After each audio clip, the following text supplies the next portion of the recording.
With the new Trump administration, you might be confused, you might be baffled, you might be intrigued, and I don't blame you. There has certainly been a lot going on in the past few weeks. Of course, Elon Musk, DOGE, and how it aims to change the US government, holding its first cabinet meeting. And of course, the infamous meeting with President Trump and President Zelensky, where President Trump's attitude and World War III were on center stage. So in today's video, it's really going to be a high-level summary of what took place under Trump's first cabinet meeting, including the explanation of DOGE from Elon Musk's particular role and his power within DOGE, how it's going to be used to combat the US budget deficit, and a few of the aggressive actions taking place already, including the email and a number of budget and program cuts. And be sure and stay till the end of the video when I cover a few of the topics with regard to US-China relations, as well as the announcement of Trump's new golden $5 million visa. And before we jump right in, I have a quick note to share with new viewers as well as subscribers. And if you're new to my page, I'm Ryan Lewis. Typically, the page focuses on travel, food, language, and culture between US and China. Feel free to check out the link and peruse some of the videos. But today we're going a slightly different direction due to subscribers' demand, which is basically talking a little bit about the news events in the US over the past few weeks. And if you're a subscriber, I want to give you a quick shout out and say thank you so much. Last week was by far my most successful week on YouTube, and that was due to your guys' support for my Ne Zha 2 video. And that video basically discusses China's animated film Ne Zha 2 and how it's breaking records around the globe. Definitely check out the video, watch Ne Zha 1, and be sure to catch Ne Zha 2 before it leaves our theaters.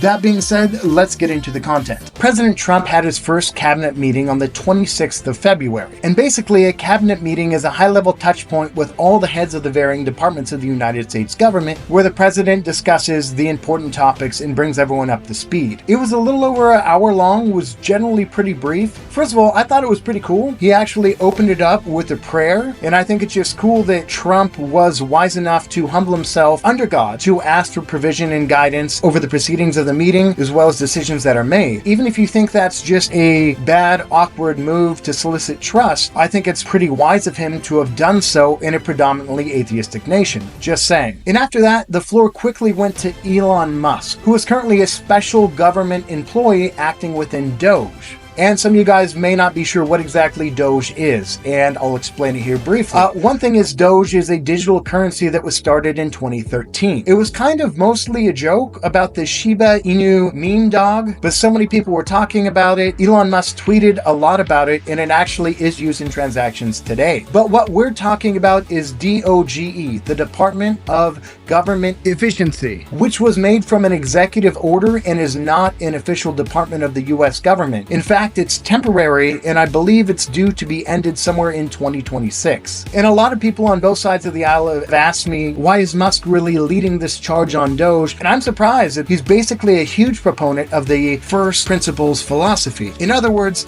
don't do things the way you used to do them just because you used to do them that way. Hate him or love him on a personal level, you can't really argue how successful he is at doing that. His three biggest companies are a great testament to that fact: Tesla, SpaceX, and most recently the acquisition of Twitter, which is now named X. He literally puts his money where his mouth is in regard to efficiency in making things run at a high level, and so is therefore a top-tier master in advising in these areas. And officially, the DOGE initiative establishes DOGE teams at all of the government departments. And these teams aim to carry out spending cuts and modernize federal technology and software to maximize government efficiency and productivity. And in the meeting, Musk basically highlighted these issues in the following way. Basically, computer systems are atrocious. They're not all the same. They're not all even developed in the same decade. They don't all talk to one another. They don't all communicate. In other words, it's a mess, it's ineffective, and it needs to be changed. And second of all, in terms of spending cuts, it's to address the huge United States budget deficit. Right now, I think Musk said it was between 1 and 2 trillion a year, which is greater than our defense budget. And simply put, it's impossible to continue operating as a nation like this. Frankly, it's embarrassing that it's happened until this point, and we're taking steps immediately to rectify this situation, because otherwise the US will be de facto bankrupt in a matter of years. It's the age-old discussion of what government's aim is to be. And of course, they're not businesses. The point of government is not to make a profit. However, some of the risks associated with that is that you don't care about cutting costs as much. You don't care as much about getting a product out or assuring an investment has rewards. And it's very hard to incentivize people to save money on costs, especially if it means cutting the job of yourself or someone you like. So whether you are for or against big government or anything in between, I think you and I can all agree that with a finite income, we have to budget and watch our personal expenses, our household expenses, and of course, a government with limited income should also operate under the same principles. Since getting to work, Elon Musk has been busy. He was commissioned by President Trump to be aggressive, and he has been, citing that we basically need to eliminate $4 billion of costs per day in order to meet the goal of having a balanced budget by the end of the year. And he's commissioned by the president to go line by line through every expenditure in the US government. I mean, we're talking through systems, through contracts, yes, through jobs, yes, through Social Security, to make sure money is going where it needs to be going in a legal manner and in an efficient manner. And obviously, this is a radical sweep through the entire government. But one aspect I thought was pretty cool was that Elon Musk was very clear during the meeting that he is going to be as transparent as legally possible. All of the cuts are publicly available on Doge.com,